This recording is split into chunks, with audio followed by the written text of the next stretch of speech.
aí galera, paz do Senhor, como é que vocês estão? Espero que todos estejam bem, gozando de plena saúde, fortalecidos pela palavra de Deus, no poder do Espírito Santo e lendo a Bíblia sempre e continuamente. Glória a Deus, né, o nosso governo resolveu promover a nossa região para a fase amarela e assim algumas pessoas que estavam privadas do seu comércio, estavam privadas da sua atividade profissional, vão poder exercer ela, os restaurantes vão poder receber pessoas até um determinado limite, a igreja vai aumentar o número de pessoas presentes, então glória a Deus por isso, estávamos orando por isso, não só por conta da igreja, mas por conta de todos aqueles que não estavam podendo exercer as suas atividades e ganhar o seu pão como manda a palavra de Deus. E assim, graças a Deus, o governo fez essa progressão e vamos orar para que continue progredindo e essa pandemia possa ser debelada, esse vírus possa ser vencido através de uma vacina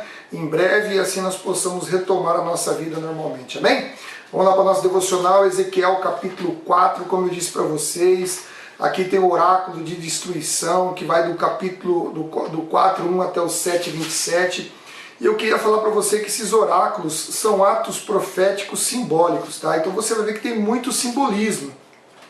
Então Ezequiel ele encenou muitas vezes a mensagem que ele ia dar para o povo, e outros profetas também encenaram, mas Ezequiel foi com mais frequência, porque ele tinha um público particularmente insensível, endurecido, duro de coração, ruim, um povo que era difícil, hostil, o povo que Ezequiel falava, né? O público que ele falava.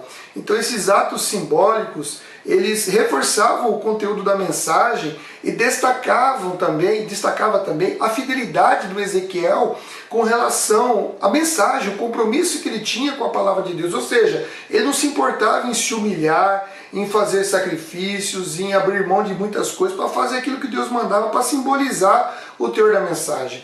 E aí, o maior ato simbólico, o ato profético simbólico que já existiu na história foi Jesus Cristo lá na cruz. Ali foi demais. Ali Deus, ele mostrou, ele retratou visivelmente, para quem quisesse ver, para todo mundo que quisesse ver, a sua ira contra o pecado.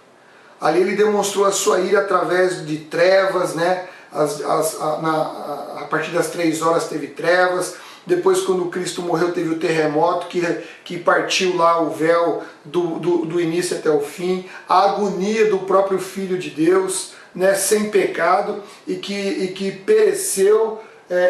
pereceu por nós e pareceu ter sido abandonado pelo Pai. Quando ele fala, né, quando ele clama a Deus e diz, né, por que me abandonaste? Né, na verdade, ali houve uma ruptura entre a divindade e Cristo por conta do nosso pecado. Uma separação que nunca havia existido anteriormente. Aconteceu naquele momento por conta do nosso pecado. Mas Deus também retratou o seu imenso amor pelo mundo ao preferir morrer do que desistir do homem. Olha, isso vai ser cobrado de cada um de nós. Que baita ato profético simbólico que Jesus fez. Então vamos lá para o nosso devocional, capítulo 4 do livro de Ezequiel, como eu disse, do 4:1 até o 7:27, vai focalizar ações que proclamam a destruição de Jerusalém. Logo aqui no verso 3 tem uma panela de ferro que é colocada ali entre Israel e o profeta, né, no simbolismo ali, profeta Israel, e ali você percebe que o profeta fica olhando fixamente, detidamente, de modo ostensivo para onde estava localizada a cidade. E ali o que indica é que Deus ele estava determinado e implacavelmente decidido a destruir Jerusalém pelo ser que iria acontecer. Então o profeta, quando ficava olhando ali, estava mostrando para todo mundo, tá vendo? Ó, eu não paro de olhar, não. Por quê? Porque eu estou decidido, eu estou implacavelmente decidido, eu vou destruir aquela cidade. Olha só, que coisa terrível, né? Que coisa terrível. E do verso 4 ao verso 8, ali fala que para ilustrar o cerco, né, ele é amarrado com cordas para manter-se numa só posição e permaneceu confinado durante um determinado tempo, como diz aqui o texto, né? E esse período de 14 meses não significa que ele ficou confinado uns 14 meses assim, a todo instante. Não é isso, né? A melhor interpretação é de que, na verdade, todos os dias ele encenava isso. representando então que ele estava encenando a mensagem que Deus estava dando. E conforme ele ficava ali, ele ficava parado, deitado de um só lado, ele estava simbolizando que ele carregava o pecado de Israel. Ele carregava o pecado de Israel. Então ele ficava parado só de um lado, carregando ali, simbolizando que ele estava carregando o pecado de Israel, deitando de um lado só. Só que ele não trazia expiação, por isso que ele ficava parado. Ou seja, não havia expiação do pecado. Ele ficava paradinho ali mostrando, estou carregando o pecado e esse pecado vai até o final. Porque não vai haver expiação para esse pecado. Porque o povo não tem arrependimento, o povo é duro de coração.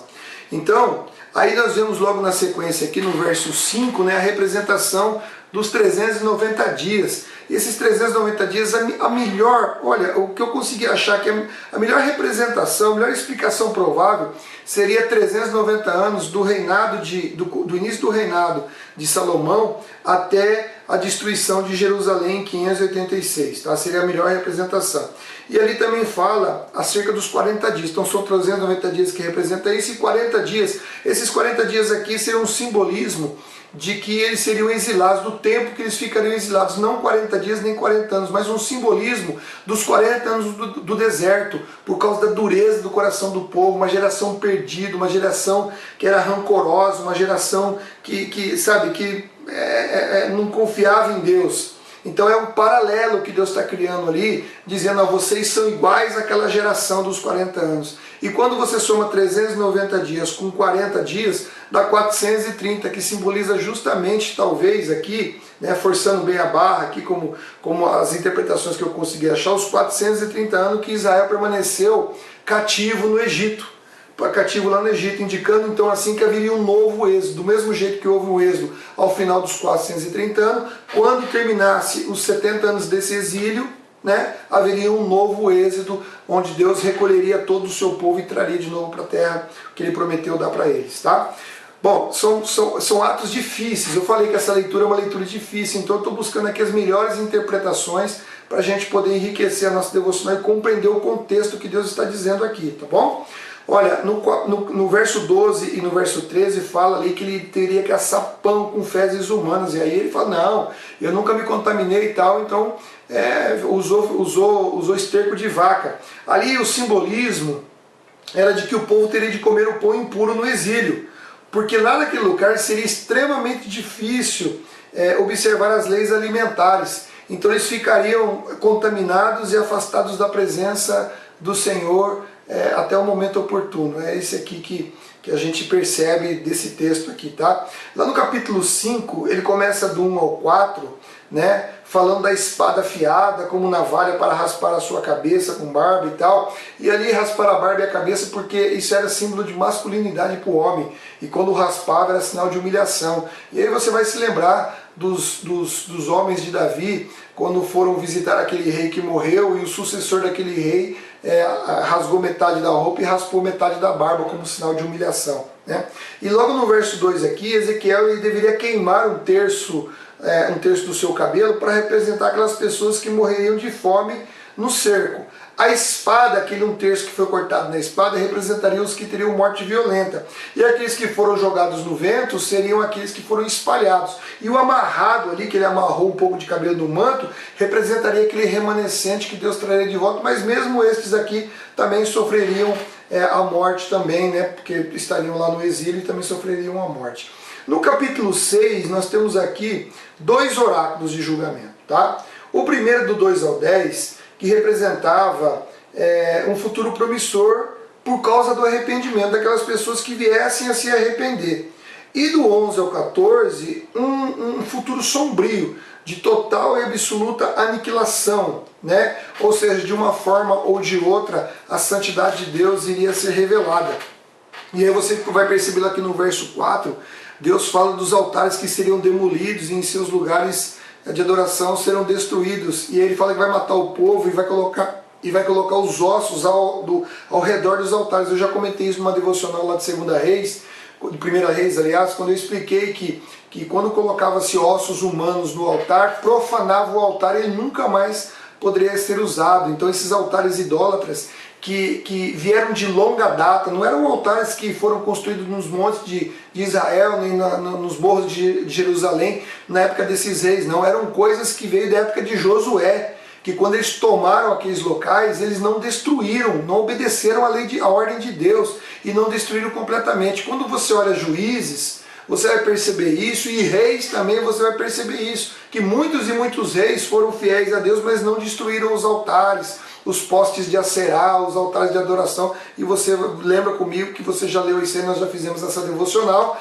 e aqui confirma que Deus iria destruir completamente, iria profanar esses altares, né? E do 8 ao 10 aqui, ele fala que aquele remanescente que estava espalhado, como eu disse lá, né? Lembra? No começo aqui do capítulo 6, 2 oráculos. Então nesse primeiro oráculo aqui, no final lá do 8 ao 10, aquele remanescente que estava espalhado, eles iriam reconhecer, como diz aqui no texto, o seu coração fiel, e teriam nojo de si mesmo por causa do pecado, né? E por causa da sua idolatria. Eles teriam nojo de si mesmos. E algumas dessas pessoas iriam reconhecer que somente Deus é o Senhor. E fazendo isso, eles experimentariam uma outra face da fidelidade divina, ou seja, a prontidão de Deus em perdoar todos aqueles que se arrependem. Olha que coisa fantástica, né? Coisa maravilhosa. E realmente é assim, quando você tem um encontro com Jesus, você olha como o pecado é nojento, e como você cuspiu na cara de Deus durante tantos e tantos anos. Deus não merece isso. Deus merece toda a nossa dedicação, toda a nossa fidelidade, todo o nosso amor, porque Ele nos concede uma graça e um benefício. Olha o ato profético de Jesus morrendo na cruz. Ele preferiu a morte do que abandonar o homem.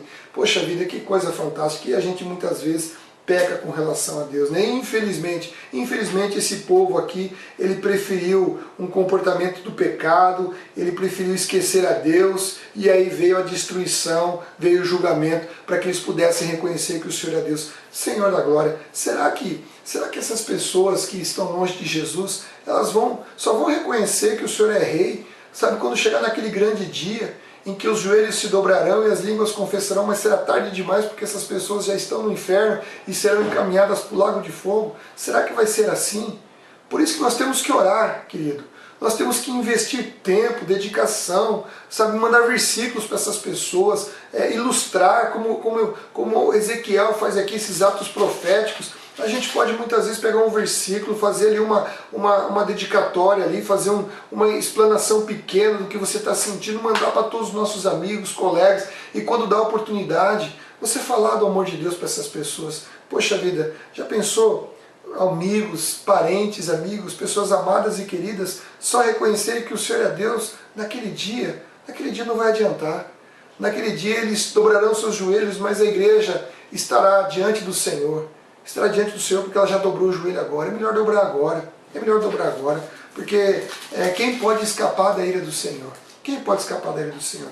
Olha só quantas coisas terríveis, né, que a gente vê aqui, o pão da impureza, como era o pão da impureza, o pão do pecado. Poxa vida, Jesus é o pão que desceu do céu. Esse pão da impureza leva à morte, mas o pão que desceu do céu, ele traz a vida eterna, ele traz o fortalecimento, ele nos traz sabedoria, discernimento para enfrentar esses momentos de dificuldade. Então você vê que a palavra ela é tão preciosa, ela é tão maravilhosa, que através dos exemplos negativos, desses oráculos de julgamento, desses atos proféticos, nós vemos o quanto o pecado é prejudicial, e isso nos estimula a fazer o que? Buscar ainda mais a santidade de Deus, para não cair nas mãos, do juízo de Deus, antes de desfrutar da sua graça, da sua misericórdia e do seu amor. Poxa vida, quanta coisa, né? Olha a panela de ferro, Deus olhando fixamente, dizendo, eu vou te pegar. Já pensou isso? Misericórdia de Jesus Cristo. Livra-nos disso, Senhor. Então, olha, que essa devocional tenha abençoado sua vida, que te faça refletir, que te faça pensar, que te faça realmente se dedicar a obedecer, a ler a palavra e deixar que a palavra trabalhe no coração, para que nós possamos ter uma vida na presença de Deus e assim desfrutar da eternidade na presença dEle e não no inferno. Deus nos livre disso, amém? Então Deus abençoe sua vida, que você possa levar essa mensagem adiante, para que outras pessoas possam ser impactadas, refletir, pensar, analisar, sabe? chegar a uma conclusão positiva de que o melhor negócio é estarmos na presença de Deus, tá bom? Se você não é inscrito no canal, se inscreva, acione ali as notificações, dá o seu like aí, faça seu comentário e espalhe a palavra, divulgue, porque é só a palavra que nos dá força para nos manter de pé nesse momento de intensa tribulação. Muito embora toda dificuldade, toda insensatez, todos os problemas que surgem, o Senhor, Ele é por nós e Ele tem nos abençoado e tem nos guardado pela sua palavra fiel. Amém? Então Deus abençoe sua vida e até a próxima para a glória de Jesus. Valeu, gente. Até mais. Tchau.